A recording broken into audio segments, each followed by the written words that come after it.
저희 시청자들도 오늘 젠틀한 용어를 많이 씁니다. 아, 젠틀한 토론이네요. 네. 윤석열 대변인, 윤특보님 말씀하셨는데 예. 젠틀하시네요. 이런 기분 좋으시겠습니다. 누구세요? 고맙습니다. 안 밝히겠습니다. 예.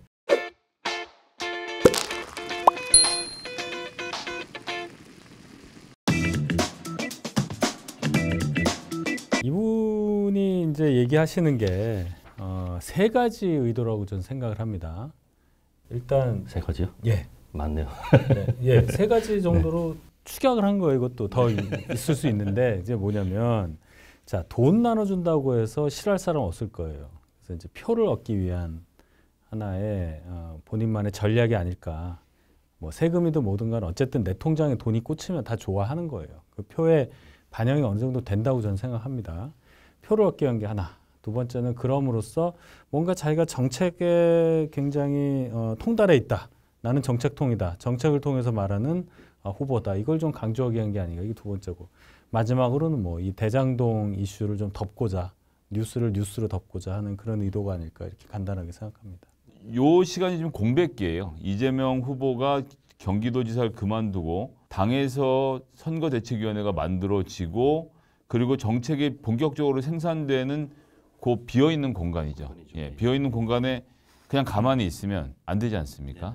그래서 지금은 공약을 발표한 게 아니라 본인이 생각하는 방향에 대해서 혹은 본인이 논쟁적이라고 생각하는 주제에 대해서 하나씩 던져서 이제 뭐 언론과 야당과 이게 다투는 그림이라고 생각을 합니다. 좀 그 점을 좀 지적하고 싶어요.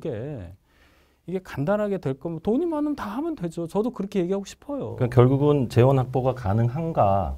돈이 없어요. 수많은 그 세금으로 다 했을 때 또 우리의 어떤 후손이나 이후의 어떤 국가 채무 관련한 부분에서 그렇죠. 상당한 어떤 부작용이 나올 수 있는 거 아닌가라는 부분에 왜 오늘만 대한 생각하냐는 거예요. 네. 왜 오늘만 취지에 대해서는 좀 공감을 하십니까? 취지 공감 못하죠. 이게 전제가 안 되기 때문에 우리가 충분한 여력이 있고 우리가 정말로 국가 재정이 풍부하다면야 그때 얘기할 수 있지만 이 정부 부총리가 계속해서 반대하는 이유가 있잖아요. 국가가 지들이 빚을 안 지고 개개인들에게 책임을 전가한 거예요. 니들이 빚져갖고 알아서 살아남아라. 이러면 나라가 존재 의미가 없죠. 대부분의 모든 나라들은 국가 부채를 급격하게 증가를 시켜서 개인 부채의 폭증을 막았습니다. 즉 코로나라는 어려운 사정에서 국민들이 버틸 수 있는 여력을 국가가 만들어줬는데 이 문재인 정부의 홍남기 부총리만 야 기재부의 재정 건전성이 중요하지 개개인들은 알아서 살아남는 거야라고 개인 부채를 늘리는 방향으로 간 거예요. 이건 잘못하는 거죠. 전국 선거라고 볼 수도 있지만 여론조사와 이게 참 이상한 제도예요. 여론조사 반, 그다음에 당원만을 대상으로 한 투표를 또 반 반영하고 이래서 반반을 따로 놓고 얘기하면 얘기할 수는 있겠으나 둘이 합쳐가지고 결론을 얘기하라면 저는 얘기 못한다고 봐요. 아무도 여기에 대해서 근거를 갖고 뭔가를 제시할 수 있는 사람은 우리나라에 없다고 생각합니다. 27만 명인지 25만 명인지 되는 이분들 심리 상태를 도통 알 수 없다라는 것이 굉장히 큰 장벽입니다. 이분들의 데이터는 전혀 없기 때문에 그 누구도 전화해서 누구 지지하는지를 물어보지 못한 사람들이라는 점.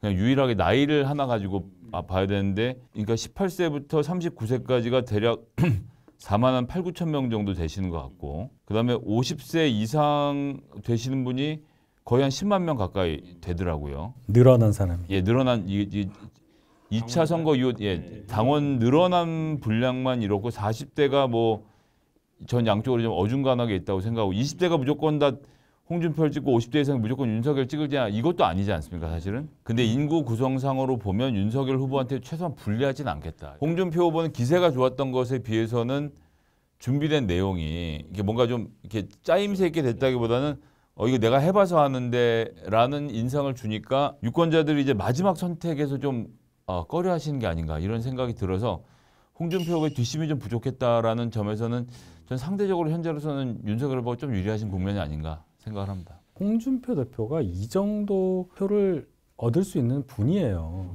무슨 얘기냐면 직전 대선 후보였고요. 당대표를 2번을 했고 우리 당에서 이 정도 유명한 분이 없어요.